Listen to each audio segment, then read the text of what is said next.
एक बार नैमिषारण्य क्षेत्र में सौनक जी ने सुत जी से कहा कि हमें कथा का सारभूत तत्व सुनना है। कथाएं तो बहुत सुनी, किंतु कथाओं का सारभूत तत्व जानना है, सारभूत तत्व समझना है।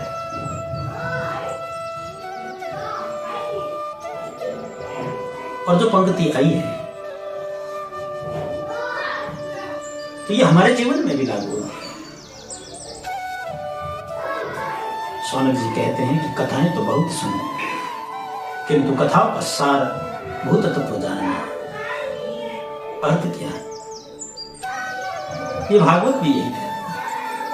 और सुत जी कहते हैं कि ये भागवत कथाओं का सार तत्व है। जिस तरह मक्खन सार तत्व है, ये भागवत विश्व समावेश है, सबका समावेश है। भागवत जान लिया, सब कुछ जान लिया। भागवत समझ लिया, सब कुछ समझ लिया।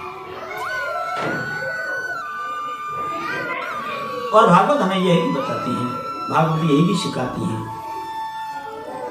कि जो हमारा ये जीवन है ये कैसे है, हमें वो भी समझना होगा।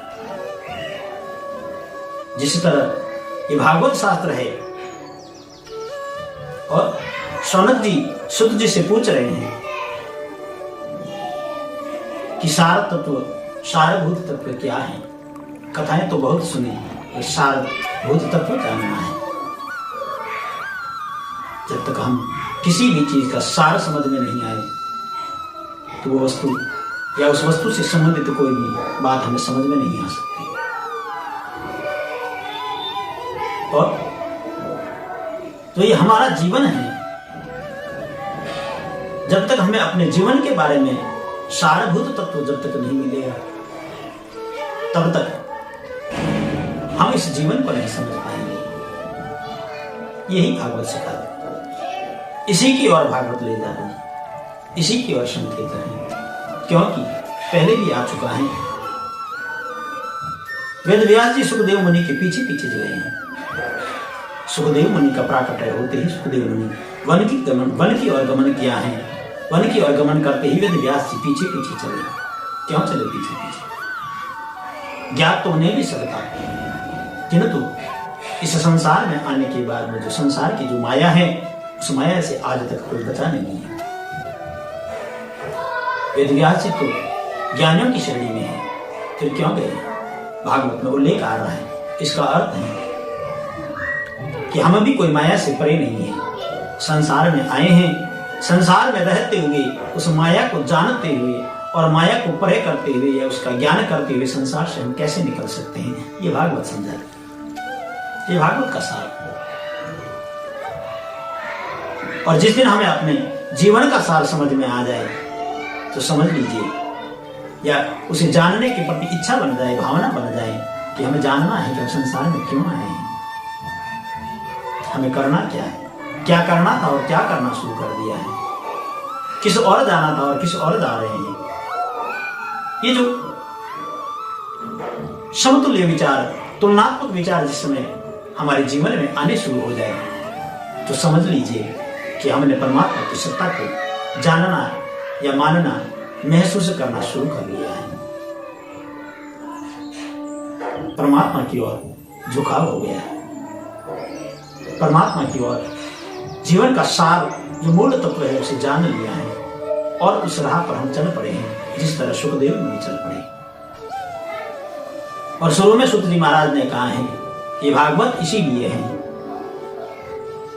कि परमात्मा को पाने के लिए, परमात्मा की ओर जाने के लिए आपको घर त्यागने की आवश्यकता नहीं है, संसार छोड़ने की आवश्यकता नहीं है, या सब कुछ छोड़ने की आवश्यकता नहीं है। क्योंकि इसका पर्याय तो ऐसा है, परमात्मा तक पहुंचने का जो साधन है, परमात्मा का जो पाने का जो उद्देश्य है, उसमें तो यही है कि सब कुछ छोड़ो, किंतु सब कुछ न छूटे। इसलिए भागवत शास्त्र है। क्योंकि ग्रस्त को उच्च श्रेणी में रखा गया है। ग्रस्त का पालन करते हुए, अपनी जिम्मेवारियों का पालन करते हुए, अगर हम परमात्मा को भजते हुए, उस मार्ग पर चलते हुए अपने जीवन को अगर सार्थक कर दें तो मूल सही मायने में यही जीवन है, यही जीवन की प्रणाली है। और ये संभव तब होगा जब हम अपने जीवन के मूल सार को समझ पाए कि इस संसार में हम आए क्यों हैं, हमें करना क्या है, जाना किस और है, हमें जा किस और रहे। और ये हर जीव के साथ में है, हर जीव के अंदर ये उपयोगिता है, विशेषता है जो परमात्मा ने दे रखी है। अलग से कहीं जाकर किसी लेने की आवश्यकता नहीं है। ये क्षमताएं हमारे स्वयं के अंदर है। हर जीव के अंदर सरस्वती विराजित है, हर जीव के अंदर शक्ति विराजित है, हर जीव के अंदर परमात्मा विराजित है। ऐसा नहीं है कि हमें इसके लिए अलग से कोई प्रणाली बनानी पड़ेगी, प्रक्रिया करनी पड़ेगी जिसके द्वारा ये चीज हो। ये तो पहले से ही है। सिर्फ उसे जो सुप्त अवस्था और जागृत अवस्था है उसमें भेद है। जिस दिन हमारे अंदर ये जागृत अवस्था में आ जाएंगे उस दिन हम उस राह पर चल पड़ेंगे, और जब तक सुप्त अवस्था में है तब तक हम उसी अवस्था में चल रहे हैं। क्योंकि 5 साल की आयु होने पर बच्चे का स्कूल में दाखिला किया जाता है, स्कूल भेजा जाता है। किंतु ऐसा नहीं है कि वो 5 साल का हुआ है, स्कूल में जाने के बाद में बोलना सीखा है। बोलना तो पहले ही सीखूंगा। ये माँ है, वो पिता है, वो भाई है, ये बहन है, ये गाय है, ये कुत्ता है, बिल्ली है, या जो चीज की जानकारी होनी चाहिए वो बोलने से पहले ही सीख जाता है। उसके पास में वो शब्द कहां से आए? स्कूल में तो अभी जाएगा, उससे पहले वो कह रहा है भूख लगी है, पानी पीना है। ये सब संकेत कहां से आए? शब्दों को तो वो बोल रहा है, शब्द तो उसके पास में है पहले से, मगर शब्दों की पहचान और शब्द का इस्तेमाल का ज्ञान नहीं है। कहां क्या बोलना है, कहां कैसे बोलना है, कहां क्या पहचानना है और किस तरह से किस शब्द की पहचान करनी है, ये स्कूल में समझाया जाता है, सिखाया जाता है। क्योंकि जो ये स्वर है वो जन्म के साथ में है। स्वर और व्यंजन 2 हैं, हिंदी में आते हैं स्वर और व्यंजन। स्वर में 13 अक्षर है, व्यंजन में 26 है। दोनों को मिलाया जाए 39 है। यानी स्वर जो है जन्म के साथ में है, और जो व्यंजन है जिसका ज्ञान व्यंजन का है वो यहाँ किया जाता है। व्यंजन का अर्थ होता है, एक भाषा में पकवान भी कहा जाता है कि ये व्यंजन तैयार हो जाना चाहिए। यानी किसी भी चीजों को मिलाकर के जो चीज बनाई जाती है उसे व्यंजन का समावेश। ये सरस्वती की जो देन है, सरस्वती का जो प्राकट्य है हर जीव के साथ में है। बुद्धि हर व्यक्ति के अंदर है, कम ज्यादा की मात्रा हो सकती है, उसे उपयोग में लेने का तरीका कम ज्यादा हो सकता है, किंतु जो ये शरीर है उसका यापन करने के लिए पर्याप्त है उसके पास में, हर जीव के पास में है। और जो ये प्रणाली बना रखी है हमने, जो शिक्षा की बनाई है, बुजुर्गों ने बनाई, पूर्वजों ने बनाई, अलग अलग चीज होती थी। गुरुकुल थे, गुरुकुल में लोग के जीवन के आधार पर समझाया जाता था, ज्ञान कराया जाता था, प्रैक्टिकल करवा करके ये चीज ऐसे होगी, ये चीज ऐसे होगी, यानी उसके स्वयं के द्वारा ज्ञान को प्राकट्य किया जाता, ज्ञान को उत्पन्न किया जाता था। आज किताबी ज्ञान, शास्त्रीय ज्ञान जो चल रहा है वो है, किंतु इनमें भेद है। पढ़ा हुआ और गढ़ा हुआ दोनों में फर्क है। गढ़ा हुआ का अर्थ है अनुभव, पढ़ा हुआ का अर्थ है पढ़ करके सीखा हुआ। तो भेद है। पहले अनुभव के साथ में ज्ञान करवाया जाता था, आज पढ़ाई के साथ में जैसे भी ज्ञान है, किंतु इस ज्ञान को प्राप्त करवाने के लिए जो व्यवस्था प्रणाली है किसने बनाई है, किस तरह की है, इसके ऊपर ज्ञान करना जरूरी है, विचार करना जरूरी है। ये लौकिक जीवन से हमें ज्ञात हो जाएगा कि जीवन का सार तत्व, मूल तत्व किस तरह से है। बच्चा स्कूल में जाता है, उसे जबरदस्ती ले जाना पड़ता है, आसानी से स्कूल में नहीं जाता।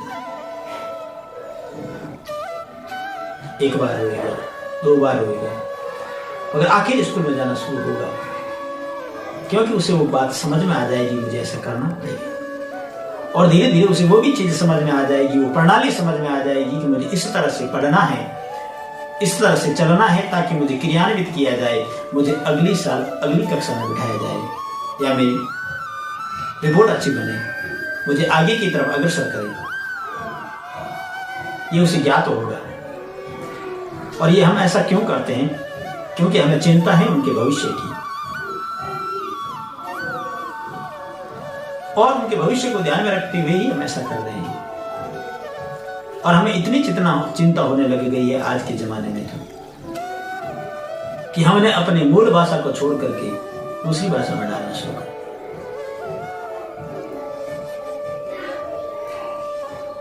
आज जिसे ये इंग्लिश मीडियम कहते हैं, हिंदी को छोड़ रहे हैं, और कहते हैं आगे आने वाला जमाना इंग्लिश का ही है, इंग्लिश के बिना कुछ नहीं होगा। तो ये भी तो है कि हिंदी के बिना भी तो कुछ नहीं हो सकता।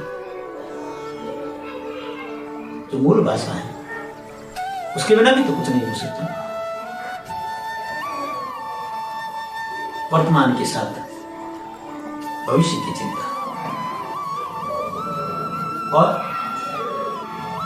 हम वर्तमान के साथ साथ में भविष्य का सही निर्माण कर रहे हैं कि नहीं कर रहे हैं, ये ज्ञात हमें अलग से कोई नहीं कराएगा। ये ज्ञात हमें स्वयं करना होगा कि किस तरह से हम अपने वर्तमान के साथ में वर्तमान पीढ़ी और आने वाली पीढ़ी का भविष्य संवार रहे हैं कि नहीं संवार रहे हैं, या उन्हें हम सही दिशा दे रहे हैं कि नहीं दे रहे हैं। जो हमारे तक या हमारे से पीछे जो बुजुर्ग थे, उन्होंने अपना कर्तव्य पूरा किया, उस वजह से आज हमें ये ज्ञान है। हम शास्त्र को समझ पा रहे हैं, हम शास्त्रों को जुड़े हुए हैं, या उस प्रणाली से जुड़े हुए हैं, क्योंकि सभी के जो दादा दादी माता पिता सबने उसी की तरफ झुकाव रखा है। कहीं दादा दादी कहानियों के रूप में समझा करके, सुना करके, बात कहने के तौर तरीके में, दैनिक जीवन के कार्यकाल में ऐसी कई चीजें या ऐसी कई चीजों का हमें ज्ञान करवाया है जो आज हमारे काम आ रही है, जो आज हमें ज्ञात है, और उनकी वजह से हमारा जो ये आज का जो जीवन है वो उस समय हमारा भविष्य था। जो आज है उस समय भविष्य था, और जो आज वर्तमान चल रहा है भविष्य आगे है। तो हम अपने जीवन में क्या कर रहे हैं? हम बच्चों को कौन सा ज्ञान दे रहे हैं? क्या हमारा ये दायित्व नहीं है कि जिस तरह हम बच्चे का हाथ पकड़ करके स्कूल की तरफ ले जा रहे हैं, उनका हाथ पकड़ करके कभी मंदिर की तरफ भी ले जाएं? होना तो चाहिए। कौन लेके जाएगा? कहते हैं मंदिर बच्चे जाते नहीं है। मेरा तो ये बच्चा बिल्कुल जाता ही नहीं है, कैसे जाएगा? लेके ही नहीं गए कभी उसकी सत्ता और प्रभाव को बताया ही नहीं। अरे हमें तो कहानियों के रूप में भी बताया, मगर बताया तो सही। आप कुछ नहीं तो किताबी रूप में बताइए, बताइए तो सही आप। कौन आएगा बस? अलग से कौन आएगा? और अगर शुरू से नहीं बताया होगा तो ये हमारी तरह से कहीं कथाई करने बैठ जाए, सुनेगा कौन? उस बात को मानेगा कौन? प्रमाण ही नहीं रहेगा तो कौन मानेगा?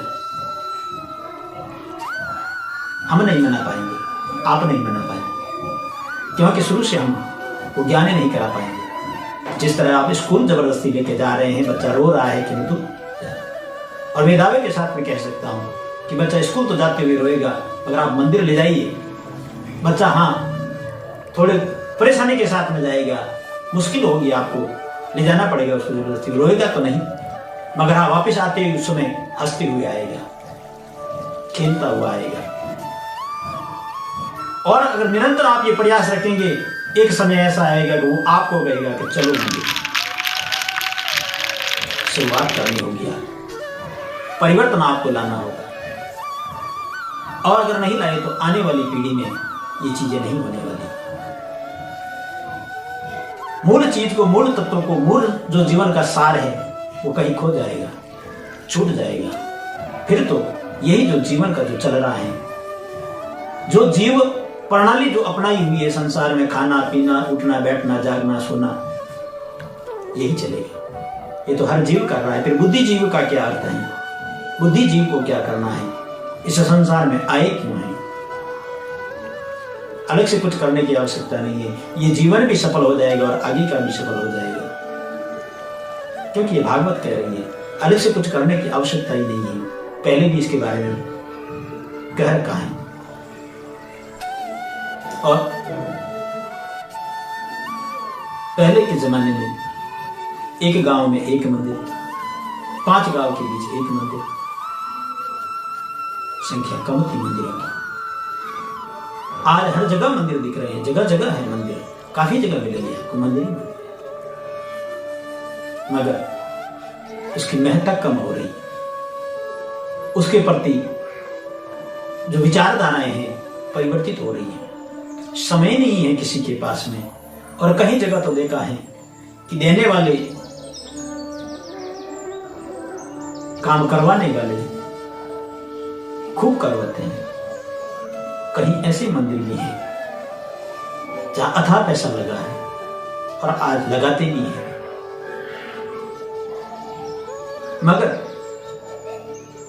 जब वहां आप जाएंगे नहीं, उससे मूल भाव से जुड़ेंगे नहीं, तो फिर बनाने का अर्थ क्या है? अच्छे से अच्छा बनना चाहिए।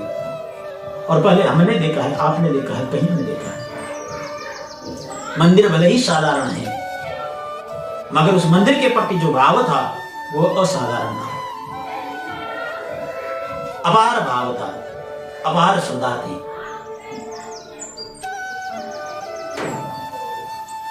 तो ये भाव है।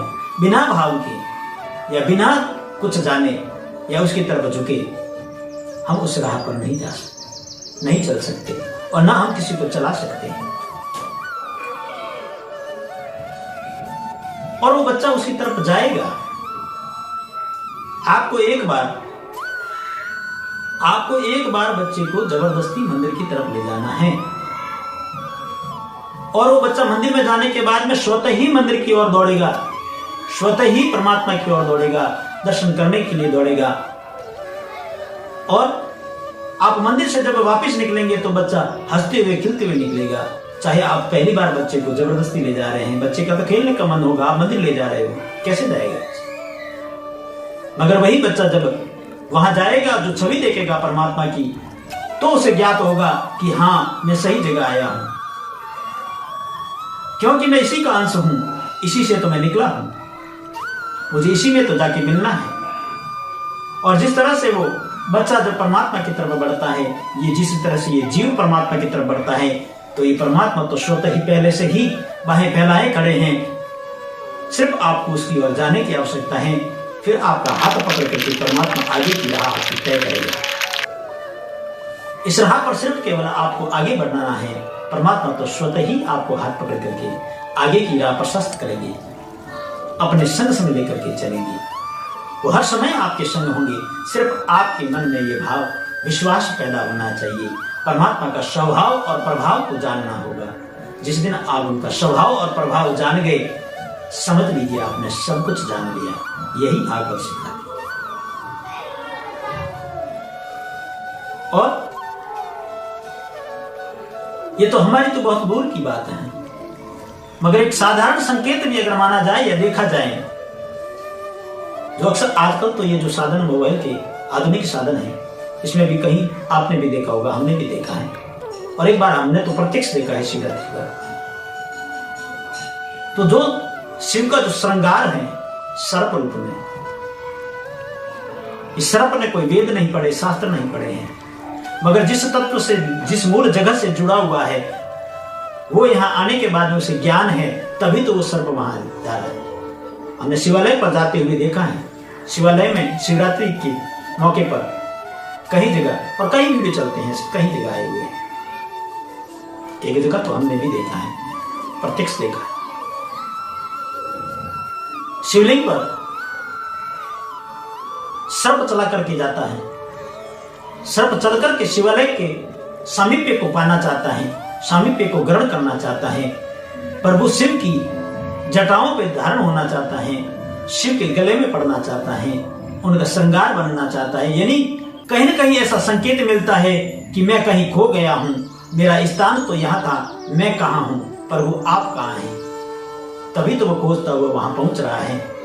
और परमात्मा के पास में जाकर के वो जो आलिंगन करता है, हम देखेंगे तो चकाचौंध हो जाएंगे, हमारी विचारधाराएं बदल जाएगी। हम सोच नहीं पाएंगे कि ऐसा भी ये जीव कर सकता है क्या। तो हम तो बुद्धि जीव हैं, क्या हम ये महसूस या अनुमान नहीं लगा सकते या ऐसा पता नहीं कर सकते कि हम कहां से आए हैं, हमें कहां जाना है, हमारा मूल तत्व कहां है, हमारा मूल अंश कहां है, हमारा मूल अंश कहां से जुड़ा हुआ है। और जिस दिन हमें ये समझ में आ जाए तो समझ लीजिए कि हमने परमात्मा के स्वभाव और सत्ता को, प्रभाव को जानना शुरू कर लिया है। परमात्मा की तरफ हमारा झुकाव हो गया है। हमने अपने जीवन के मूल सारे तत्वों को जान लिया है। हमें परमात्मा की ओर जाना है, हमें परमात्मा को पाना है। इसके लिए कोई बंधन नहीं है कि हमें ये छोड़ना होगा, ये करना होगा, वो करना। हमें अपनी जिम्मेवारियों को, अपने ग्रस्त धर्म को पूर्णता के साथ में निभाते हुए जिम्मेवारियों को आप परमात्मा को भजिए।